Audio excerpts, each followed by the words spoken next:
Surreal how cold-hearted it's been.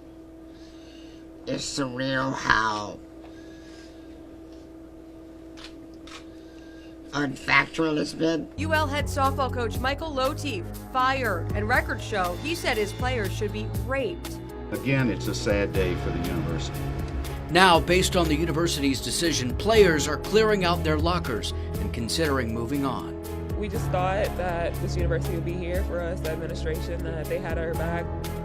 Now, from Studio 15 in Lafayette, this is News 15 at 10.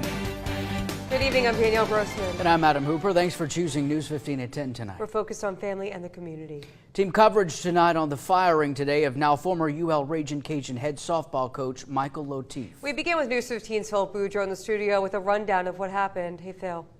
The university placed Lotief on administrative leave on October 6th, but wasn't made public until 2 weeks later.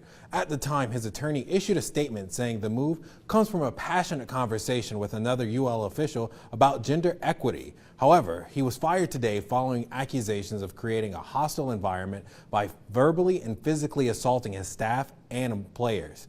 Hours after the firing, Lotief held a press conference to defend himself. That we believe there is a culture of vengeance being developed within the university's athletic department directed at persons who would seek to promote the rights of female athletes assured them under federal law. Coerced and unreliable. That's how attorney Glenn Edwards described the allegations of assault made against former softball head coach Michael Lotief. To our knowledge, the university in its investigation did not even attempt to interview other athletes who would have been witnesses to the allegations forming the substance of the complaints. How many of y'all were called in for the investigation to testify about the hostile? None of them. Lotief also added that he is no angel and can have a loose tongue when in a competitive environment. I don't feel like I've ever crossed the line. We sat in questioning for nine hours. I was questioned for 9 hours. And they asked me that over and over. I've never crossed the line. Despite meeting with lawyers for weeks and holding a press conference at his attorney's office, Lotief wouldn't say whether he would sue the university or any of its personnel. That's a crazy question. Obviously, right now, we have some things that we have to contemplate.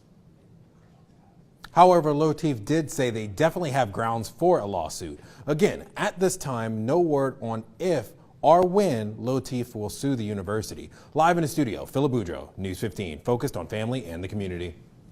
Thank you, Phil. With most of his former team standing tearfully in the background, as we just saw, Lotief expresses disappointment with the university in a press conference this afternoon. News 15 filed a public records request with the university to get to the bottom of the accusations against the former coach. Alex Worstel is in the newsroom with that story. Hey, Alex. The allegations leveled by trainers, former players, and others paint a picture of a coach who belittled those around him and wasn't afraid to use profanities. Thousands of documents quoting former players, students, and UL administration were obtained by News 15 following the firing of longtime head softball coach Michael Lotief. Within those documents are reports of verbal abuse, assault, and several instances of manipulation.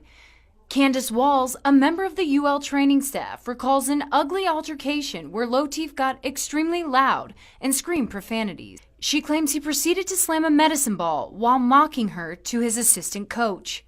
Lotief is then said to have violated personal space and continuously cut Walls off from speaking, saying, "Stop with the sob stories."